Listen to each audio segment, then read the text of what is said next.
ఇక జగదీష్ మాత్రం రమాదేవితో ఇలా చెప్తూ ఉంటాడు.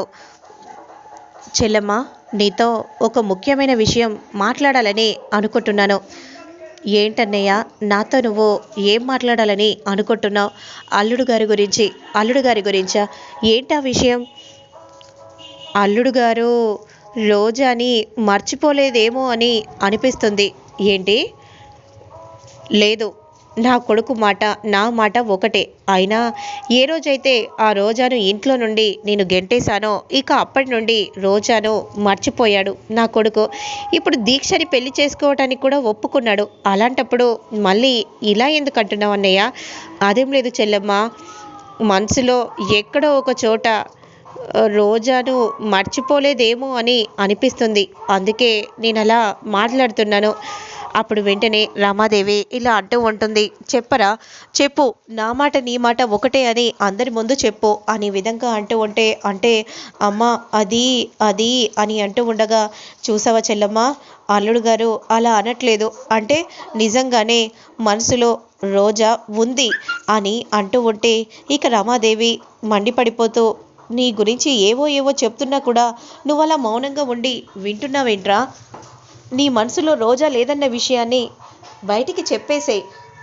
నువ్వు దీక్షను పెళ్లి చేసుకోవటానికి సిద్ధంగా ఉన్నావని మీ మావయ్యకు చెప్పరా అని అంటూ ఉంటే, అది కాదమ్మా, ఏంట్రా నేనేమంటున్నాను, నువ్వేం మాట్లాడుతున్నావో నీకేనా అర్థమవుతుందా అని రమాదేవి కోపంగా అంటూ ఉంటుంది.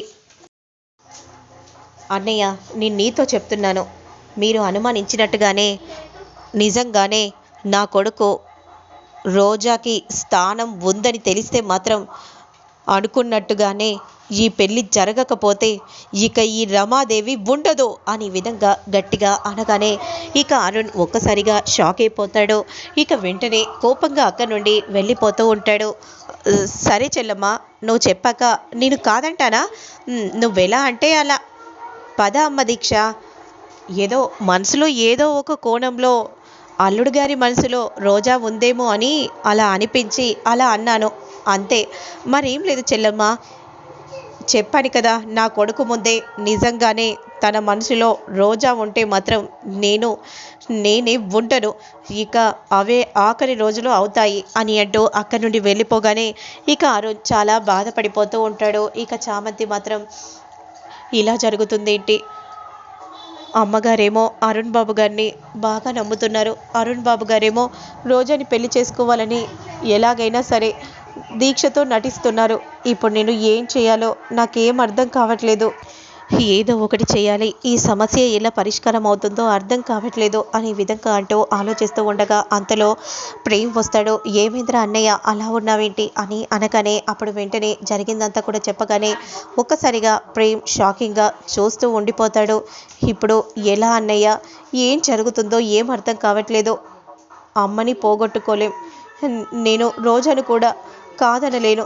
నాకు ఇద్దరు కావాలి, ఇద్దరిలో ఒకరు లేరు అన్నా కూడా తట్టుకోలేనురా.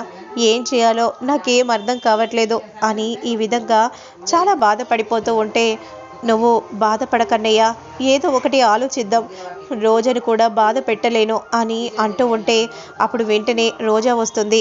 ఏమైంది, అరుణ్ అలా ఉన్నాడేంటి? అప్పుడు వెంటనే జరిగిందంతా కూడా చామంతి చెప్పగానే ఒక్కసారిగా షాక్ అయిపోతుంది. నువ్వు బాధపడడానికి కారణం నేనే కదా సార్, నేనే బ్రతకకుంటే మీకు ఎలాంటి సమస్య ఉండదు. అలా అనకు రోజా, నువ్వలా ఎందుకు మాట్లాడుతున్నావు? నాకు అమ్మ కావాలి, నువ్వు కావాలి, నాకు ఇద్దరు కావాలి రోజా అనే విధంగా అంటూ ఉంటే, కానీ సార్ ఇద్దరిలో ఎవరో ఒకరు ఎంచుకునే సమయం వస్తుంది కదా అని అంటూ ఉంటే అప్పుడు వెంటనే షాకింగ్గా అరుణ్ చూస్తూ ఉంటాడు. ఇక మరోవైపు మాత్రం, నాన్న అసలు ఏం జరుగుతుందో నాకేం అర్థం కావట్లేదు, బావ నాకు దూరం అయిపోతాడేమో అని అనిపిస్తుంది. ఎందుకలా అంటున్నావు?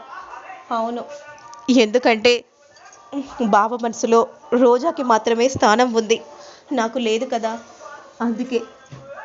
అయినా నువ్వు ఎందుకు కంగారు పడుతున్నావు? మీ నాన్న ఉన్నాడు, ఆ రోజాని అసలు ఈ భూమి మీదే లేకుండా నేను చేస్తాను కదా.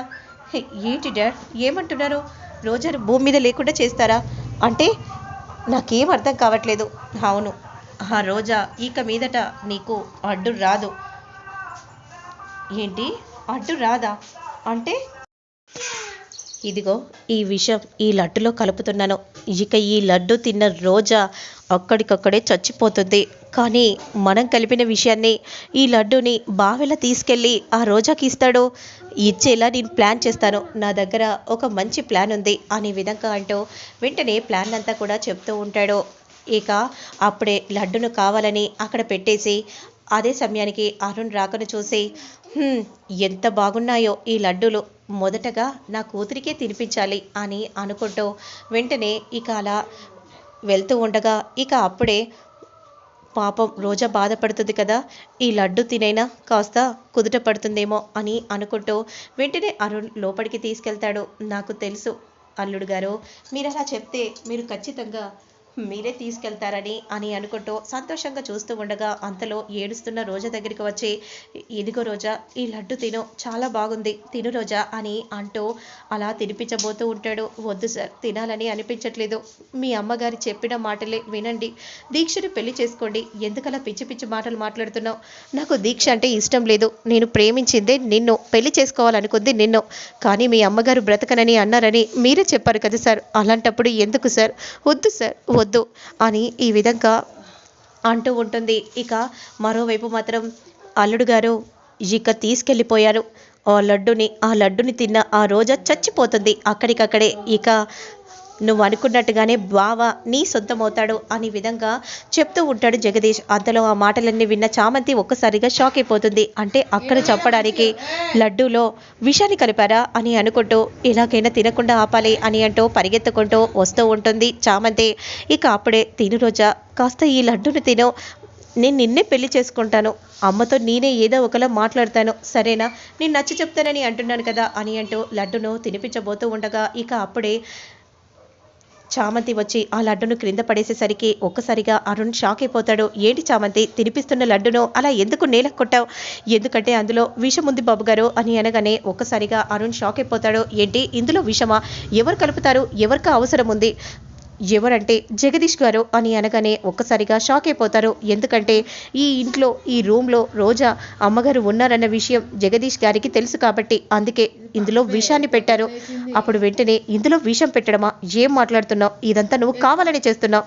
కావాలంటే ఇదిగో ఈ పిల్లికి పెడుతున్నాను, మీరే చూడండి అని అంటూ పిల్లి ఆ లడ్డును తినగానే ఇక అక్కడికక్కడే నురుగ కార్చుకొని ఇక చచ్చిపోతుంది. ఇక రోజా చూసి షాక్ అయిపోతారు. ఇప్పటికైనా నన్ను నమ్ముతావా అని ఈ విధంగా అనగానే అలానే షాకింగ్గా చూస్తూ ఉండిపోతారు అందరూ కూడా. మరి ఆ తర్వాత ఏం జరుగుతుందనేది మళ్ళీ నేను నెక్స్ట్ వీడియోలో అప్లోడ్ చేస్తాను.